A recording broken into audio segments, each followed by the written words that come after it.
Cette fleur vaut parfois plus cher que l'or. Et pourtant, elle pousse dans la terre. Pourquoi le monde entier s'arrache cette plante mystérieuse?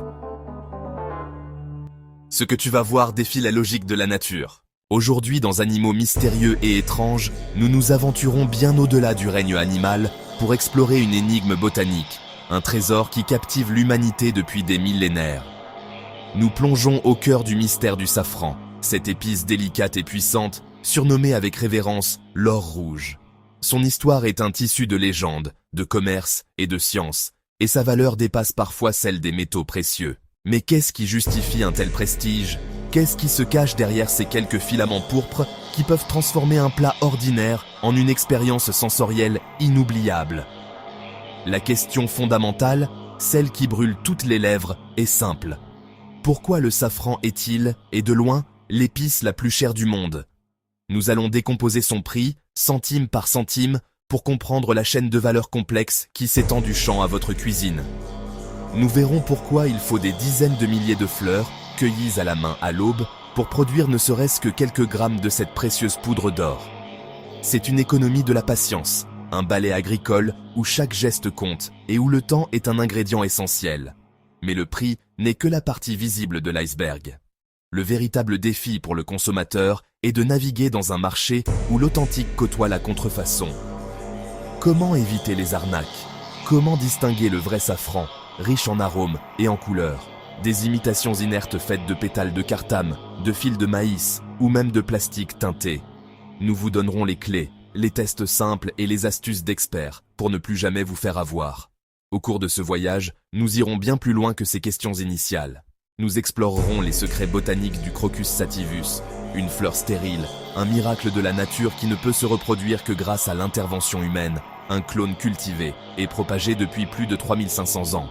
Nous décoderons sa signature chimique unique en isolant les 3 molécules magiques qui lui confèrent sa couleur éclatante, son amertume complexe et son parfum envoûtant, la crocine, la picrocrocine et le safranal. Nous découvrirons comment les méthodes ancestrales de séchage et de torréfaction, variant d'une région à l'autre, façonnent le profil aromatique final de l'épice, créant des terroirs aussi distincts que ceux du vin. Nous voyagerons des vastes plaines d'Iran, le cœur battant de la production mondiale, au plateau de la Mancha en Espagne, en passant par les vallées du Cachemire et les champs de Kozani en Grèce. Chaque région a son histoire, ses traditions et sa fierté. Pour les plus pragmatiques, nous démystifierons la norme internationale ISO 3632, le langage secret qui classe la qualité du safran et que tout acheteur averti devrait connaître. Nous aborderons les défis modernes auxquels la culture du safran est confrontée, notamment le changement climatique et la nécessité d'une agriculture durable pour préserver cette ressource fragile. Nous vous emmènerons ensuite dans les cuisines du monde entier pour voir comment ces filaments rouges subliment des plats emblématiques comme la paella espagnole, le risotto milanais, la bouillabaisse française ou le biryani indien. Mais le safran n'est pas qu'un plaisir pour le palais.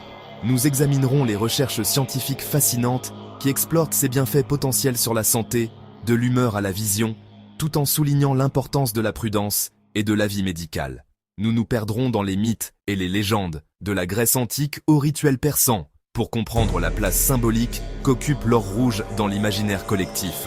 Et pour ceux qui rêvent de produire leur propre trésor, nous vous offrirons un guide pratique complet pour cultiver le safran chez vous, sur votre balcon ou dans votre jardin. Est-ce vraiment possible? Est-ce rentable? Nous ferons les calculs pour vous. Alors, préparez-vous à être surpris, éduqué et, espérons-le, émerveillé. Le monde du safran est bien plus vaste et complexe qu'il n'y paraît. Reste jusqu'à la fin de ce documentaire, car la révélation finale sur la véritable nature de cet or rouge pourrait bien changer à jamais votre regard sur la plus précieuse des épices, le safran. Un nom qui évoque le luxe, la rareté et un prix qui rivalise avec celui des métaux précieux. Mais d'où vient cette valeur? Pourquoi cette épice, pesant moins qu'une plume, coûte-t-elle plus cher que son poids en or? La réponse commence ici, au cœur d'une fleur délicate et éphémère, le Crocus sativus. Chaque fleur, d'un violet profond, ne produit que 3 minuscules filaments rouges, 3 stigmates fragiles. C'est tout. 3 filaments par fleur. C'est la première loi du safran. Une générosité infiniment petite. Pour comprendre l'ampleur de la tâche, il faut changer d'échelle. Imaginez un champ entier, une mer de pétales violets s'étendant jusqu'à l'horizon. Pour obtenir 1 seul kilogramme de safran séché, Il faut récolter environ 150 000 de ces fleurs, parfois jusqu'à 200 000, selon la qualité des bulbes et les conditions climatiques de l'année. 150 000 fleurs pour un seul kilogramme. C'est un chiffre qui dépasse l'entendement, un défi logistique et humain colossal. Chaque fleur représente une promesse infime, et il faut l'addition de dizaines de milliers de ces promesses pour constituer une récolte significative. Cette récolte est une course contre la montre, dictée par le soleil. Elle se fait uniquement à la main, à l'aube, fleur par fleur. Aucune machine n'a jamais pu remplacer la délicatesse des doigts humains pour cueillir ces corolles sans les abîmer. Les récoltants se lèvent avant le soleil, car la fleur doit être cueillie fermée ou à peine ouverte, pour protéger les précieux stigmates de la lumière directe et de l'humidité, qui pourraient dégrader leur qualité. C'est un travail éreintant, répétitif, qui demande une concentration et une douceur infinie, pendant une période de floraison très courte, de 2 à 3 semaines seulement par an. Mais la cueillette n'est que la première étape. Vient ensuite l'émondage, un mot qui cache un travail encore plus minutieux. Chaque fleur récoltée doit être ouverte, et ces 3 filaments rouges doivent en être extraits, toujours à la main, avec une pince à épiler, ou simplement avec les ongles. Les étamines jaunes, sans valeur, sont écartés. Les pétales violets, parfois utilisés en teinture, sont mis de côté. Seuls les 3 brins rouges sont conservés. Il faut environ 40 heures de travail manuel intense pour produire un seul kilogramme de stigmates frais. 40 heures pour émonder les 150 000 fleurs cueillies. C'est cette rareté, combinée à ce travail manuel extrême, qui commence à expliquer son prix exorbitant. La rareté du safran est aussi inscrite dans sa biologie même. Le Crocus sativus est une anomalie de la nature. C'est une plante triploïde, ce qui signifie qu'elle possède 3 jeux de chromosomes au lieu des 2 habituels. Cette particularité la rend stérile. Elle ne peut pas produire de graines viables et ne peut donc pas se reproduire de manière sexuée. Sa survie et sa propagation dépendent entièrement de l'intervention humaine. Pour créer un nouveau champ de safran, il faut déterrer les bulbes, appelés cormes, les diviser à la main et les replanter un par un. Chaque corme mère ne produit que quelques nouveaux bulbes chaque année. L'expansion d'une safranière est donc un processus lent, laborieux et coûteux, qui s'étend sur plusieurs années. On ne peut pas simplement semer des graines et attendre. Chaque plant de safran qui existe aujourd'hui est un clone, descendant d'une lignée ininterrompue de bulbes cultivés par l'homme depuis des millénaires. Mais le vrai secret de la valeur du safran, celui qui distingue un produit médiocre d'un trésor aromatique, se cache après la récolte. C'est l'étape du séchage. Les filaments fraîchement cueillis contiennent environ 80% d'eau. Ils n'ont presque ni goût, ni odeur. Le séchage est un art délicat qui va transformer ces brins inertes. C'est une alchimie contrôlée par la chaleur. Durant ce processus, une molécule, la picrocrocine, se décompose pour donner naissance au safranal, le composé volatile responsable de l'arôme puissant et caractéristique du safran. Une autre molécule, la crocine, est responsable de sa couleur rouge intense et de son pouvoir colorant. Un séchage trop lent et les filaments risquent de moisir. Un séchage trop rapide ou trop chaud et les arômes s'évaporent, brûlés à jamais. Chaque région productrice a sa méthode, sur des tamis au-dessus de braises en Iran, dans des fours à basse température en Espagne, ou simplement à l'air libre dans des pièces sombres et ventilées. Ce savoir-faire ancestral, transmis de génération en génération, est crucial. Il concentre les saveurs et garantit la conservation de l'épice. Au final, les stigmates perdent 80% de leur poids. Il faut donc 5 kg de filaments frais pour obtenir 1 kg de safran sec, prêt à être vendu.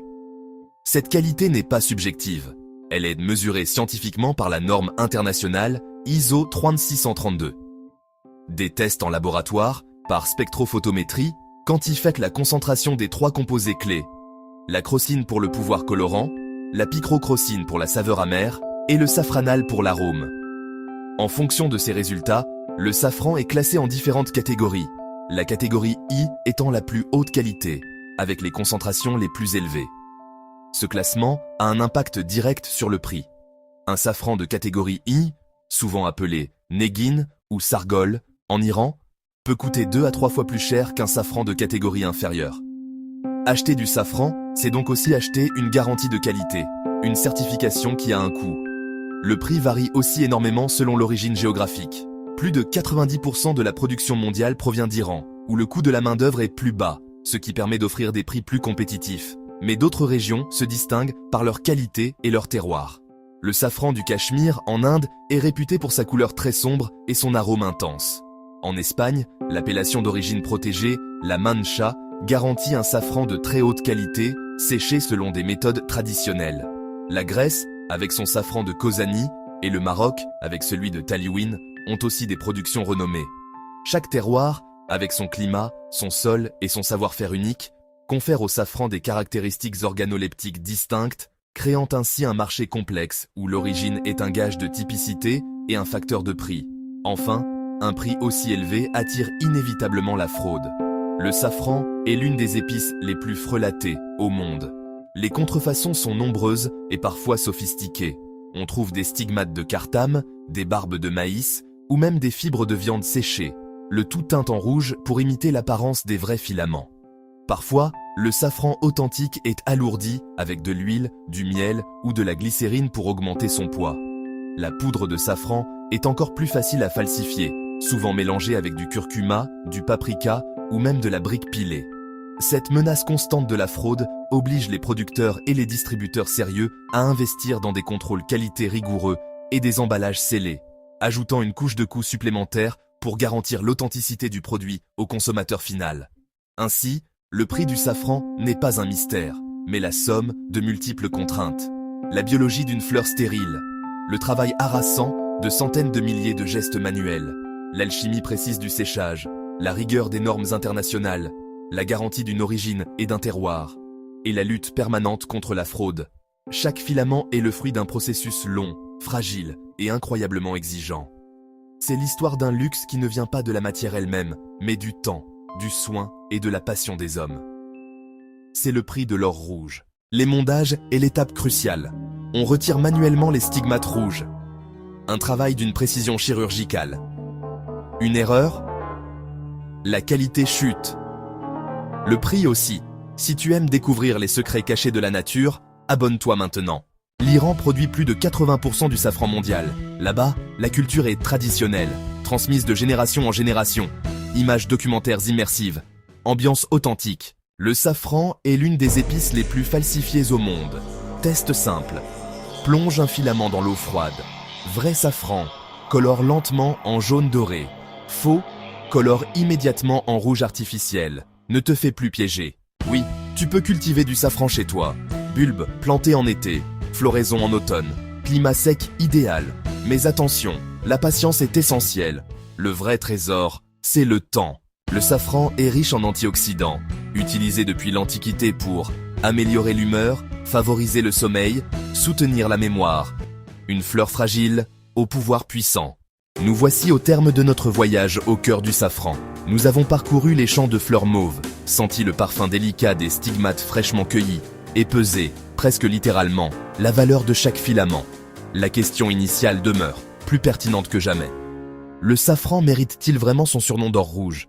Ou cette appellation masque-t-elle une réalité plus complexe, une histoire tissée de labeur humain, de sciences précises et de traditions ancestrales? Pour y répondre, résumons notre exploration en 5 points essentiels qui, je l'espère, ont transformé votre regard sur cette épice extraordinaire. Premièrement, nous avons compris que le prix exorbitant du safran n'est pas un caprice du marché, mais la conséquence directe d'un processus de production d'une exigence inouïe.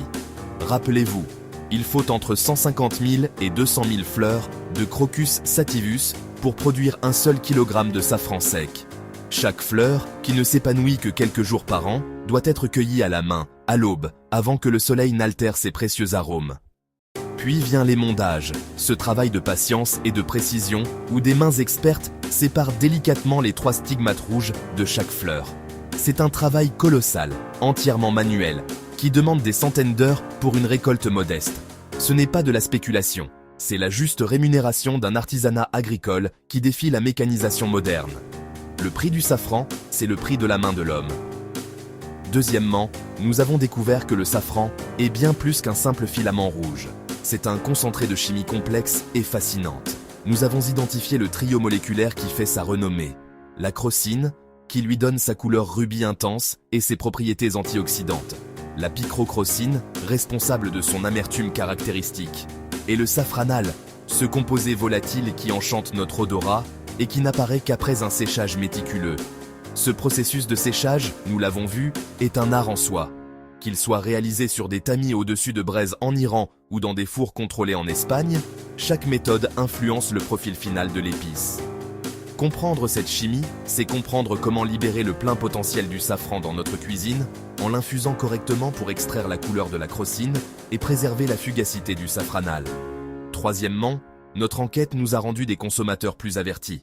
Le monde du safran, hélas, est gangrené par la fraude. Mais nous sommes désormais armés pour déjouer les pièges. Nous savons qu'il faut privilégier les stigmates entiers à la poudre, trop facile à falsifier. Nous avons appris à reconnaître les imposteurs, le curcuma, les pétales de cartame et même les fibres de maïs teintes. Le simple test de l'eau froide est devenu notre allié. Le vrai safran colore l'eau lentement d'un jaune doré, tout en conservant sa propre couleur rouge, tandis que les contrefaçons la teintent rapidement en rouge ou orange et se décolorent.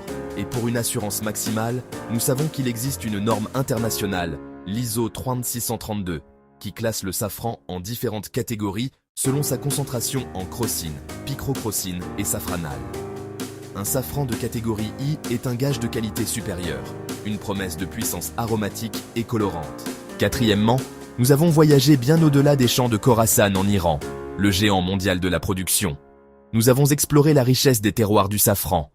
Du Cachemire indien, où il pousse en altitude, à la Mancha en Espagne, avec son appellation d'origine protégée, en passant par Kozani en Grèce, ou les montagnes de l'Atlas au Maroc.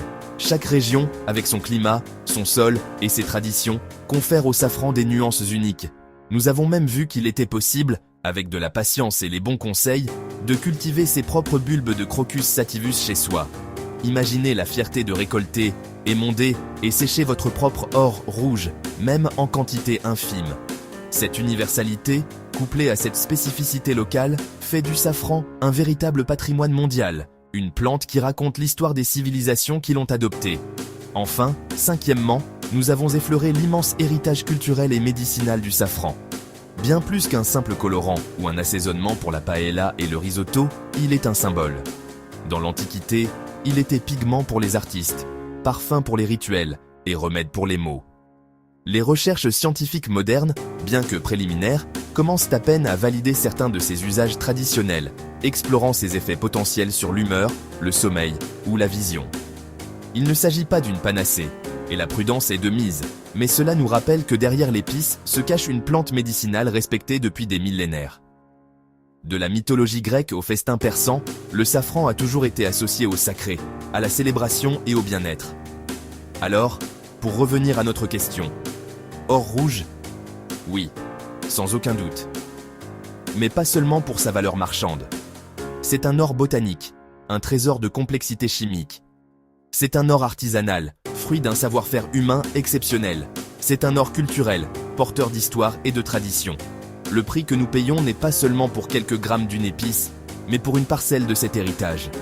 C'est une invitation à ralentir, à apprécier le travail minutieux et la générosité de la nature. Maintenant, la parole est à vous. Après tout ce que nous avons découvert ensemble, votre perspective a-t-elle changé?